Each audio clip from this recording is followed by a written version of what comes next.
bentuklah pengurus Yayasan Gemim melalui kabupaten kota.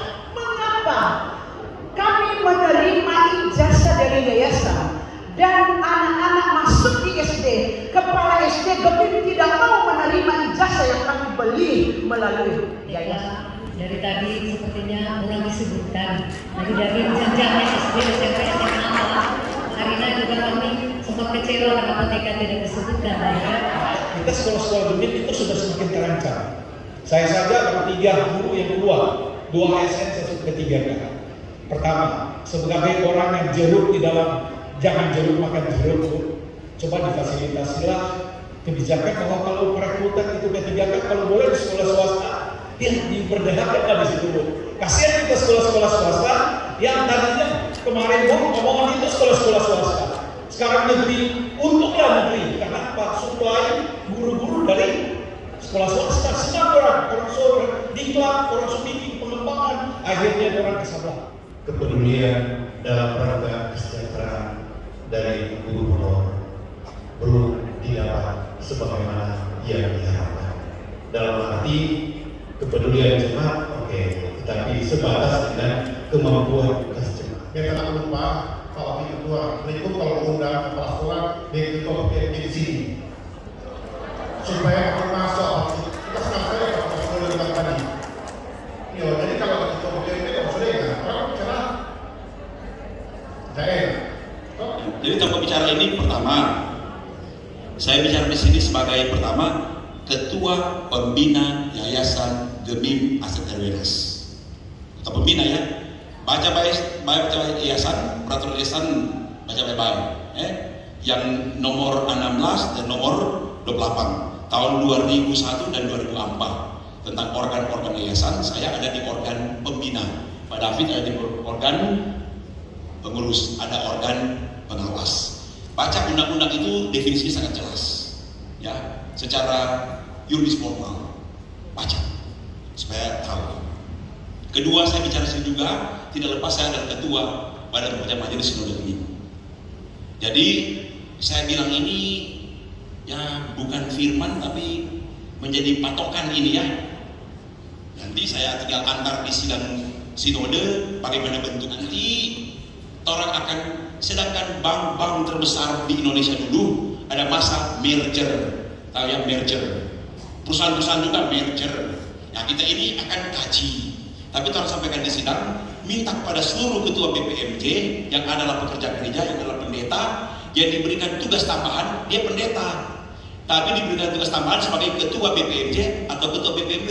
Itu bukan dipilih, itu diangkat untuk kepanjangan tangan Badan Pekerja Majelis Sinode. Itu tugas saya bilang, mau di kolom, mau di bipra, mau di jemaat, ketika kita koleksi uang dalam bentuk persembahan atau kartu kawan atau bentuk-bentuk kantin dan segala macam, itu ada di payung hukum Sinode Gemim.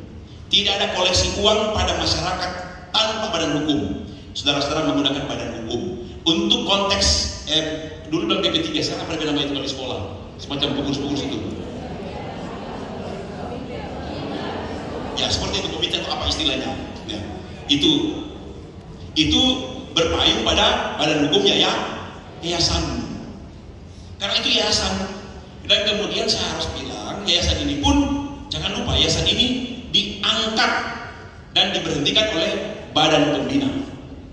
Tegas, itu normatifnya dari segi undang-undang positif, tapi juga normatifnya bagi tata gereja masih Injil Bina Asal, dan juga anggaran dasar dan anggaran utama yayasan. Ini jelas sekali. Nah, ini teman-teman tadi usul bagus tadi bilang betul Pak David, nanti yang berwenang untuk undang ini ketua jemaat adalah BPMS, karena orang diangkat dan diberhentikan oleh BPMS. Yayasan jadi saja program dan nanti undang. Itu jangan datang nanti menyimpang. Dinas Pendidikan tidak boleh menempatkan kepala sekolah di sekolah yayasan tanpa ada persetujuan dari yayasan. Karena memang itu undang-undang mengamanatkan seperti itu. Memang maaf Pak, saya cerita sedikit, saya tantang sekali kita laut. Karena kita laut itu sekolah yayasan diganti seenaknya oleh kepala daerah. Nanti saya protes, untuk yayasan itu harus aturannya khusus dalam lingkungan yayasan. Yang berikut Pak Nov, apa yang Bapak sampaikan itu yang saya suarakan kemarin dalam diskusi. Karena dari sekian polemik tentang P3K yang paling banyak muncul dan diperdebatkan adalah guru-guru yang honor di sekolah yayasan, kemudian melamar P3K karena tidak ada formasi untuk yayasan, mereka lamar di sekolah negeri dan langsung ditempatkan di sekolah negeri. Ini masih sementara digodok. Mudah-mudahan dua alternatif yang disodorkan kemarin, pertama, guru yayasan yang P3K keluar di negeri akan dikomunikasikan untuk ditempatkan kembali di yayasan yang membesarkan dia. Yang kedua, formasi P3K itu harus dibuka juga, bukan untuk sekolah negeri, tetapi juga untuk sekolah yayasan. Jadi dua hal ini yang dibahas kemarin dan memang saya kawal ini. Dari Kementerian Pendidikan juga sudah merespon. Mudah-mudahan kita menunggu tanpa melanggar undang-undang, tetapi mungkin akan ada peraturan khusus yang boleh membackup supaya sekolah-sekolah yayasan yang telah membesarkan tenaga-tenaga yang handal ini tidak dirugikan dalam tanda kutip. Usulan itu kalau pegawai ASN, saya harus minta izin dia kepada dinas pendidikan atau wali kota, bupati. Wali kota, bupati izinkan, dibuatkan SK jadi kepala sekolah. Kalau pegawai yayasan memenuhi syarat, kita langsung buatkan SK jadi kepala sekolah.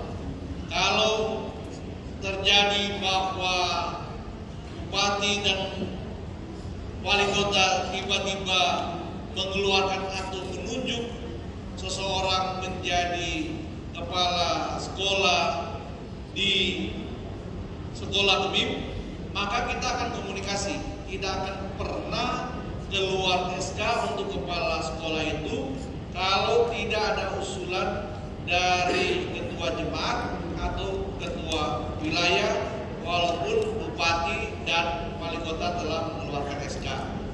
Walaupun demikian kita tetap komunikasi dengan pemerintah.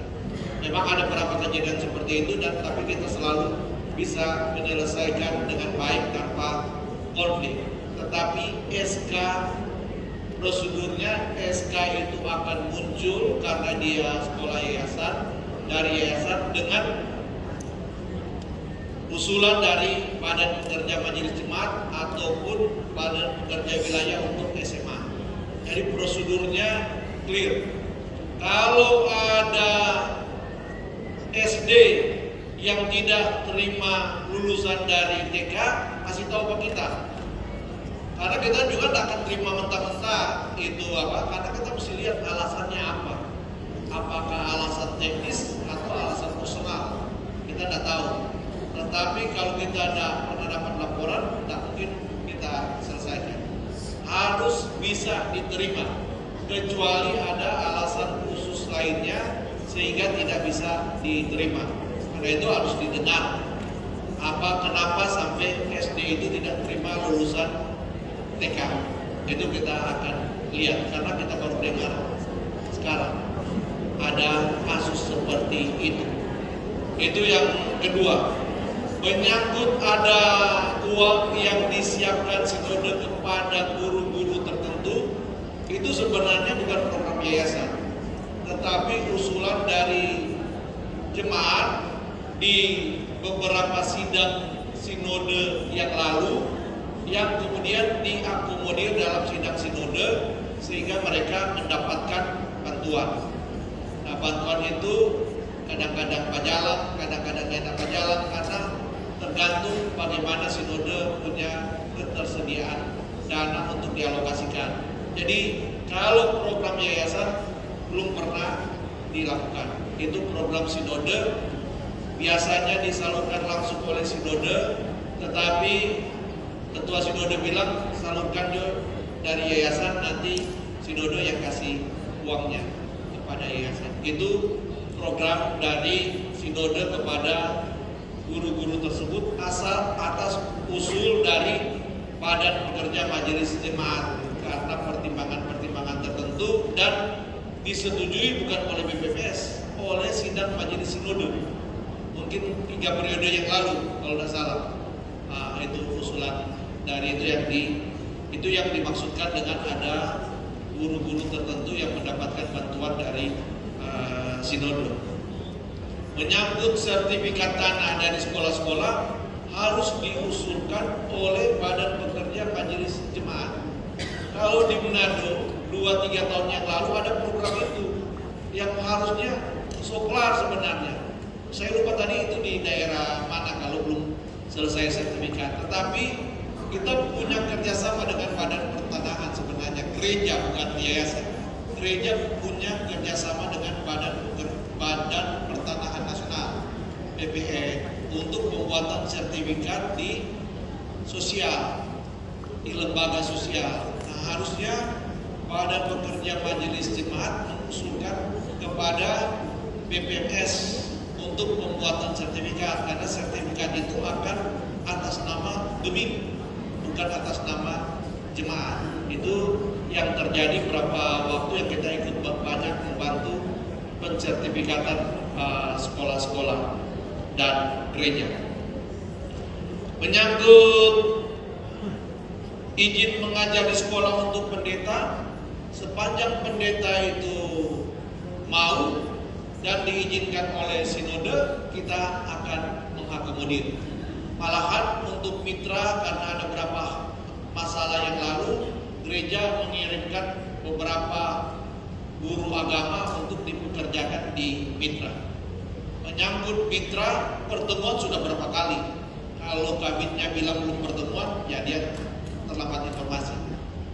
Sehingga bupati kemudian telah mengumumkan menghentikan penarikan. Komunikasi akan tetap jalan dengan pemerintah Kabupaten Minahasa Tenggara, tetapi prosedurnya tetap kembali seperti yang saya katakan tadi. Kalau ada ASN, saya harus minta izin kepada pemerintah, dinas pendidikan di kota kabupaten yang bersangkutan. Kalau bukan ASN, kami akan langsung membuat SK. Prosedurnya tetap seperti itu. Usernya kan pemerintah, kita cuma menghimbau supaya jangan ditarik. Tetapi kalau pemerintah tetap karena alasan-alasan tertentu mereka lebih membutuhkan dari kita, itu kita kemudian merelakan. Penyelesaian untuk itu, kekurangan-kekurangan guru memang kita diskusikan erat dengan sinode, karena ini sebenarnya kan menyangkut pembiayaan. Kalau di yayasan hampir tidak mendapatkan pembiayaan, tidak memungut apa-apa kecuali mengelola kelebihan dari SPP mahasiswa Bukit. Jadi kelebihan Bukit lainnya yang kemudian kita kelola dan kita bantu di banyak tempat.